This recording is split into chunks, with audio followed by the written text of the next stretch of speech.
What's good, good people? Soul Brother number one coming back at you from the top of the chocolate Milky Way, here to improve your interplanetary functionship. And this evening, we're going to be taking a look at Warhammer 40K's Black Templar's Redemptor Dreadnought. Dreadnoughts are specifically pretty much walking tanks.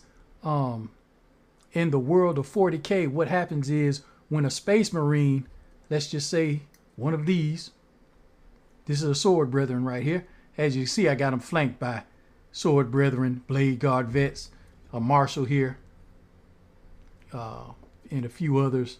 But when a Space Marine takes damage on the battlefield to the point where he can no longer fight, but he's still alive, and if he's worthy enough, he is put into one of these. He is interred in here, and it's forever. He ain't never getting out. So he can still fight on. Because in Warhammer 40K, Space Marine, if they can't fight, as long as they're alive, they're going to want to fight. So if they live, they can't fight no more with their own regular body. It is considered an honor to be interred into a dreadnought. And what that is, once they're put in there, it just becomes like an extension of the body.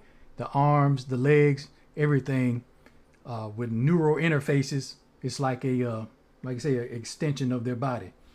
Going to give you a little overview. We're not going to do a whole review. Just going to do a little bit, get you familiar with the Dreadnought and a couple of its stats for the tabletop game of Warhammer 40K. Now this model right here, it has an 8-inch movement. That's pretty self-explanatory. When it's your turn, you can move him up to 8 inches. These stats are without any buffs or anything. So when it's your turn, you can move him up to 8 inches.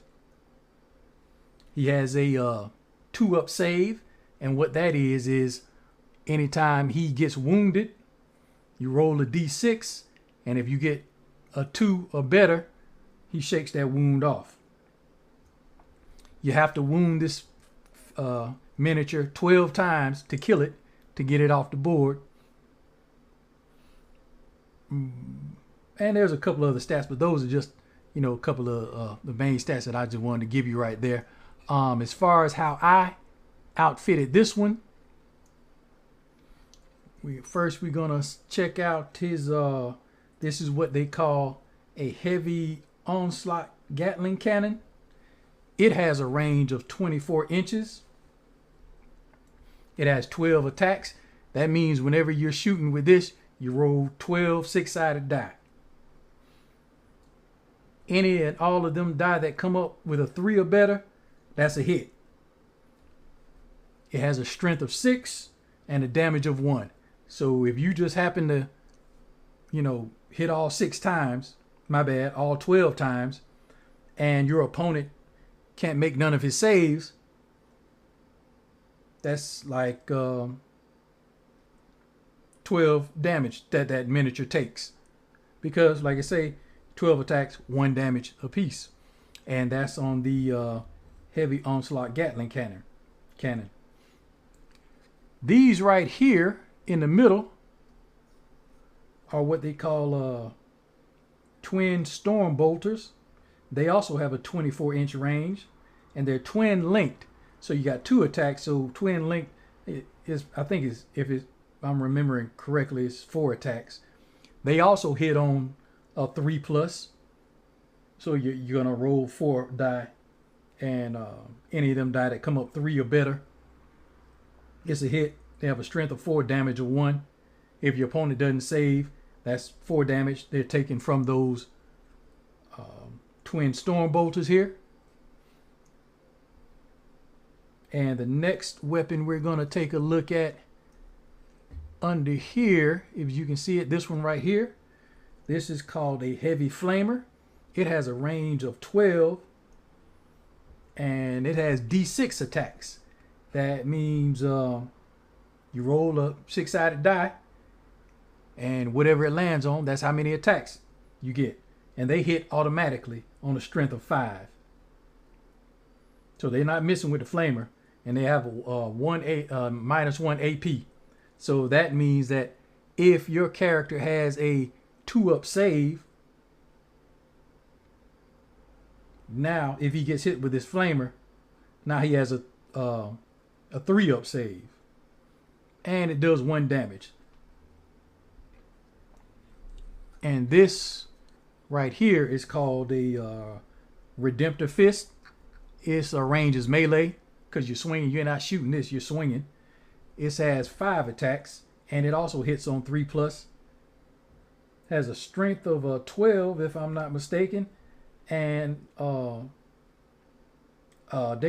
armor piercing. So if the miniature you're targeting has a 2-up save, now it has a 4-up save to try to negate the damage of this fist, and the damage is a 3. So it hits on all 5 attacks. That's 15 damage you've taken from this Redemptor Fist. But as you can see, I still have a few more places to touch up as far as paint wise goes on this Dreadnought. But the Redemptor Dreadnoughts are pretty cool. When they came out with I have an example. Oh yeah, and this opens right here. So this part right here, that's like the sarcophagus where the Space Marine is interred, put in. So if that could open, that's where you would see the Space Marine in there. But I'm going to show you the size difference between, this is a Primaris Dreadnought, and I'm going to show you the difference in size between a Primaris Dreadnought and a Firstborn Dreadnought.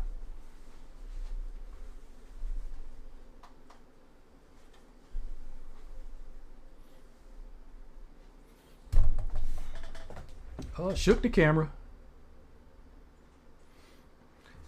Now I believe this is called a Castaferum, something I forget. But this is a Primaris that was for Firstborn Space Marines. And you can just see the size difference in that. These were still they walking tanks, but these Primaris Dreadnoughts, as you can see, there's no competition in the size in that. This was a Dark Angels one right here. But yeah, that was my little overview of the Black Templars Redemptor Dreadnought. If you run 40K and you're any army in 40K, any loyalist army, I would recommend you field a couple of those. They're worth the points. They are worth the points. And if not, if you just like painting them, putting them together, they're pretty good to paint and put together too, in my humble opinion. I figure I'm gonna get about 1 or 2 more and outfit the other one with a plasma gun instead of a Gatling. So I have at least 1 more. But anyway, that concludes my overview, if you will, of the Warhammer 40K's Redemptor Dreadnought for the Black Templars. And remember, keep a glide in your stride, a dip in your hip, and we can all wait on the mothership. Y'all be easy.